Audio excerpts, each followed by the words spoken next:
Project 132 Indigenous Creative Crafts. As for the first lecture or first topic for the midterm, we are going to talk about the Meranao Architecture. A long time ago, the Torigan was one of the sultanates of Maraneo's symbol of power. It was the core of Meranao traditional statecraft, customs, art, and culture. It is an engineering wisdom too, but soon, if we will fail to preserve it, it might all be gone. The Torigan was the traditional house of Meranao royalties. The Sultan, along with his wives, children, and servants, lived on it. However, it was more than just a residence. It was also a communal house where affairs of the community were held. Certainly, no sultanate was ever complete without a Torigan. In fact, at the peak of their supremacy, all of the communities ruled by sultanates and principalities had at least one Torigan.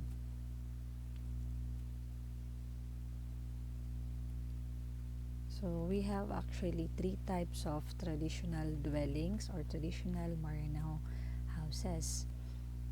Of course, first we have the Torigan, the homes reserved for nobilities, the ancestral house of the upper class Meranao. Second is the Malawa or the big house. Finally, we have the Lawig or the small houses. Okay, so let us talk about what are the parts of a Torigan. So Torogans were elevated from the ground using tukod or hard tree trunks of huge girths. At the center of these posts, we have what we call Tapoville. It is a post surrounded by 25 other posts at the base. So each of these tukod, stands on a careful assemblage of huge stones that are half buried on the ground. These stones also act as shock absorbers, making the house sway in times of earthquake or strong winds. So this is how a tukod looks like. Underneath the tukod, we have the large stones. The center post is called Tapoville. Next, we have the Duran. So the Duran is the multi-purpose ground space created under the wooden beams. The main house on the second floor is called the Puro. It is an open space. The Puro is an open space. It is partitioned with only clothes and chests. So meaning it does not have walling as partitions. It only uses clothes and chests as partition. Then we have barimbingan planks that make up the lantay or the flooring. And the flooring or the lantay are held together by wooden floor joist that is called dulog. Of course, we have the staircase, the wooden staircase, or what is called tuwak, as well as its stringer board that screams of the folk motif of ukir carvings. And the walls is made of gisak, and the wall studs or the wall framing is called tartak. Then that wall framing or the wall studs hold the walling planks or the ding. So at the center of the house stands a carved center beam inside the house, which is called tinaiawalay. So this center beam inside the house or the tinaiawalay supports the king post of the roof. So more ocular carvings can be seen on the door or the paitaw and the sliding windows or the ruwasan. So there are no ceilings too. Instead, they use applique clothes as their ceiling. So if you have enter a traditional house, Maranao house, wala silang yung parang alcoba or ceiling. So usually they use clothes. Traditional Maranao houses from ancient times used kugon grass or kugon for roofing or atap, and it is supported by the rampatan or the beams, and it is adorned by a diungal on top. However, during the American times, the kugon was replaced by GI sheets or yung mas ginagamit na ngayon na yan nakikita niyo sa picture. So may tara tigiran sa Meranao. Okay? So what makes a Torigan unique is its panulong. So uniquely, the panulong is the most distinct part of the Torigan. So these are carved end beams, and it has two design, the serpent design, naga, that is usually used at the front of the Torigan, while at the side of the Torigan, they use the pako okir as the design of its panulong or the fern patterns. So this is an illustration of the difference between the two design of panulong, the naga and the pako okir. The naga has the form of an elaborate mythical serpent with a vigorous S-curve and numerous curvilinear motifs to suggest its scales. Then we have the pako okir. It is a stylized growing fern with the broad base gracefully tapering upwards. Then, at the top of the roof, perched atop the roof, or sometimes it is tucked at the back, is the princess chamber, which is called lamin. So, in the absence of lamin, if the Torigan doesn't have a lamin, it has a gibon or a makeshift. It is a makeshift room that is adorned with fabrics inside the Torigan. So, if there is no lamin, there is a gibon. So, I think dito nanggaling yung term nila kapag may mga Maranao wedding na lakas sa gibon, because it is where they room their daughters or the daughters of the Sultan. That is why it is also called the Princess Chamber. But today, only a few lamin are left. So among them is that of the late Bae Minangao sa Minangao di Mapuro in Binadayan. So I think this is among the left Torigan in Lanao. So we have here an image of this is an example of the floor plan of a Torigan. It is raised on pilings from 0.31 to 2.21 meters above the ground. Roof, walls, flooring, doors, and windows are made of bamboo that are lashed together with rattan. So the number of posts or the tukod depends on the size of the house, but for usually for a common Torigan, they use 12 posts. The main room, again, it does not have partitions. It measures about 7.86 to 18.9 meters. So we have here some parts of the Torigan. We have the windows. The front windows are used to watch neighbors pass by, while the right side or the right window functions as monitoring, or it is used to check the carabao inside its corral below the house, especially at night. Then we have the porch and the kitchen. The porch, it is placed in front and fenced to prevent children from falling off. Then the kitchen is built a half meter lower, and it is usually at the back of the house. For the roofing, again, kugon grass or kugon are used and lash this to split bamboo frame with rattan. So it is used as roofing. Yun, some use wood shingles for the roof. However, the traditional practice talaga is ang ginagamit yung kugon. So the roof of Torigan was originally made of kugon grass, but during the American times, during the American regime, the son of Dato Pimbarat changed it to GI sheets.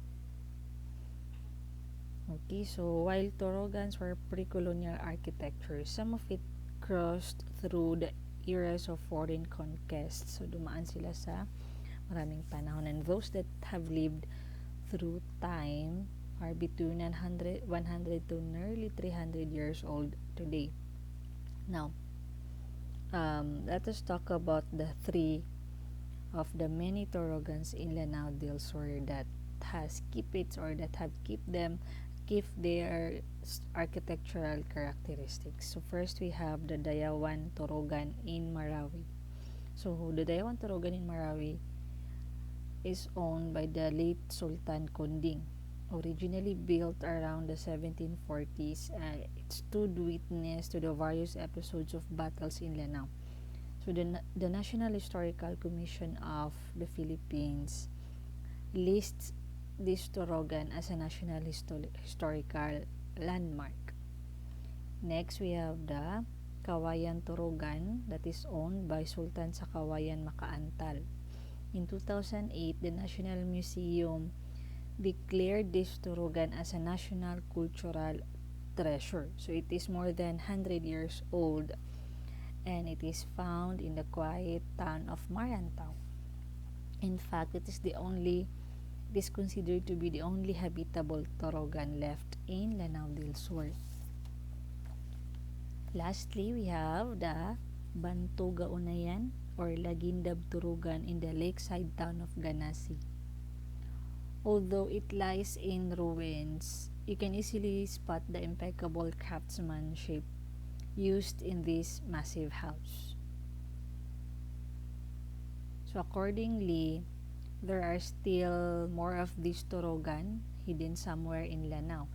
History has it that Bayang had Panda Patanturugan, Masio had the Ampuanagaos Torigan, as well as that of Dato Saruang Torigan in Tugaya. So honestly, all of these Torogans are not in a good condition. They are feeble, crumbling, and eaten by termites. So they stand in abject neglect. Accordingly, Dayawan Torigan was restored before, but after all the ceremonies and the press releases, what are left today are cobwebs of memories. In fact, it is actually closed today accordingly. On the other hand, the Kawaian Torigan lies in an upsetting situation. So the only thing holding it are nasty wires, rusty nails, and hasty prayers. So if there is one royal house that sends chills to the bones, that is the Lagindab Torigan. Its stately past is sadly unrecognizable, and what remains are slowly stamped back to earth by termites. But as of the moment, I am not quite sure about the condition of these Torogans because the research I have found is way back 2019. So, 2022 na ngayon, I am not quite sure ano na yung kalagayan ng mga Torigan na yan. Maybe kayo na mga taga doon sa mga ingad na yun or familiar doon sa mga Torigan na yun, baka alam nyo or baka pwede nyo ma-share kung ano yung status or condition ng mga Torigan na nabanggit, no? So, why are Torogans gone?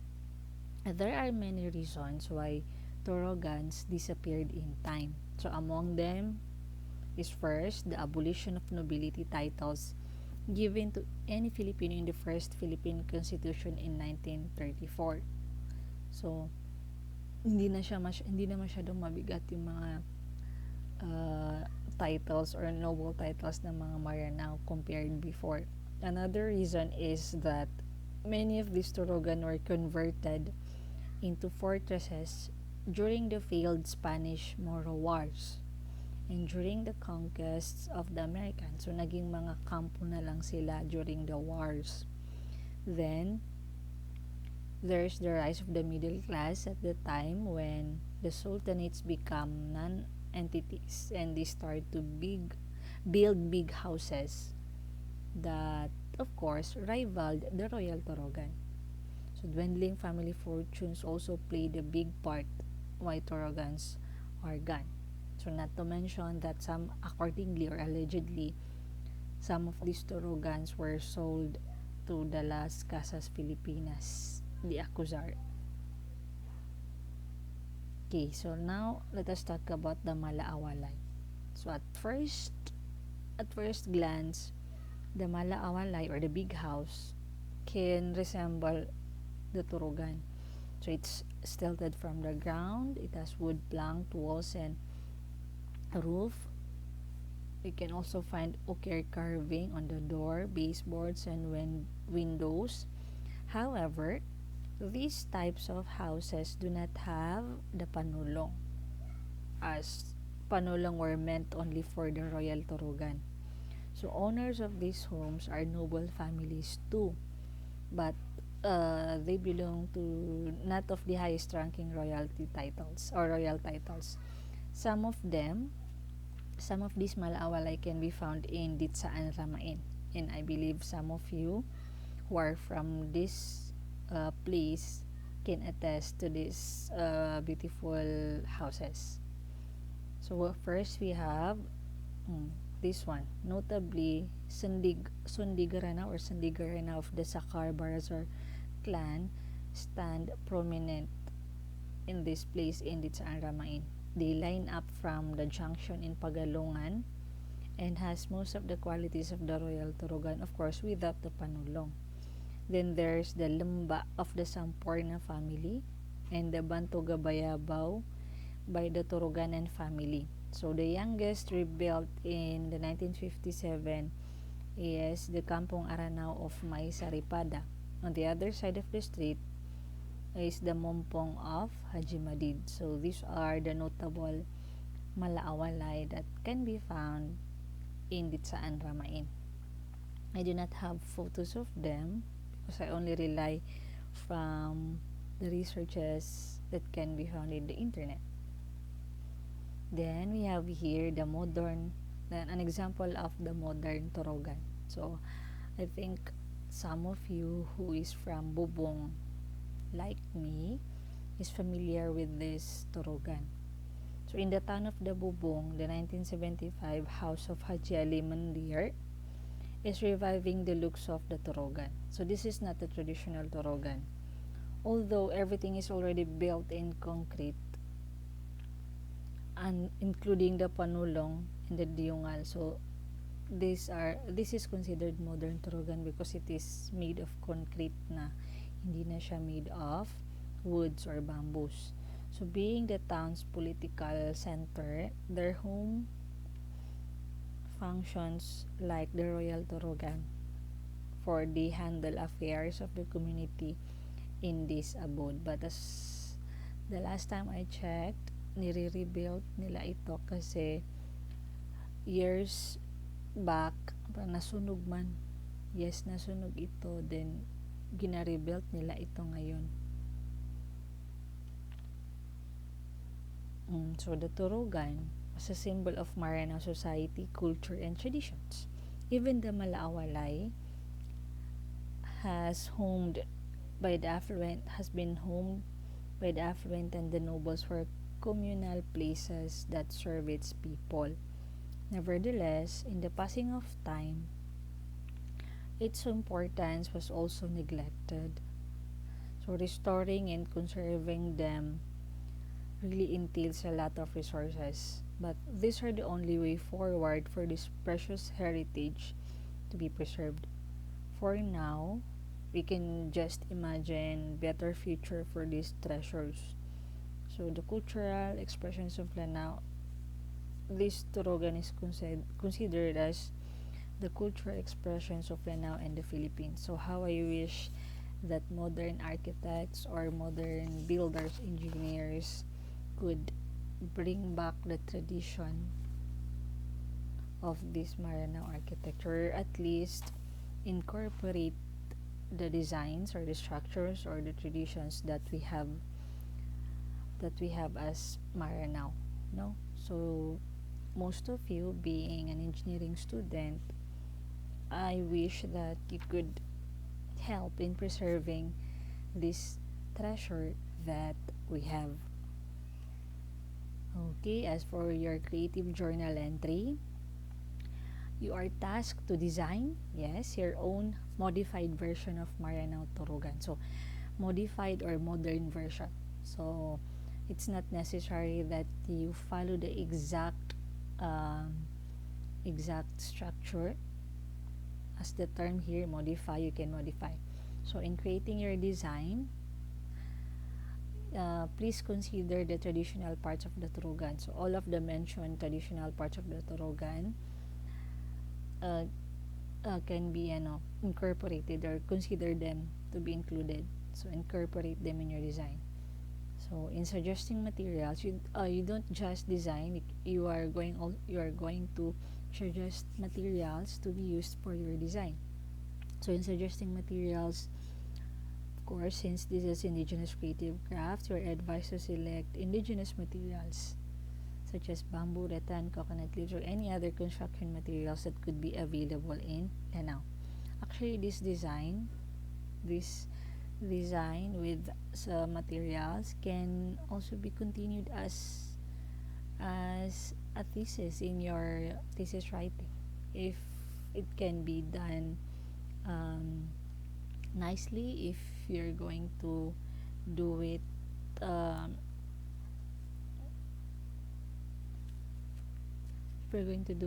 with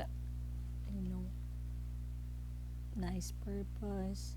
So yun, this can be a start, or this can be an idea for a thesis. Okay, so we have here an example. So this is his own design or modified Torigan. Meron siyang design, then meron siyang suggested na materials to be used. Okay? So I think that would be all for this lecture. For the next topic, still we are going to discuss still about Meranao crafts.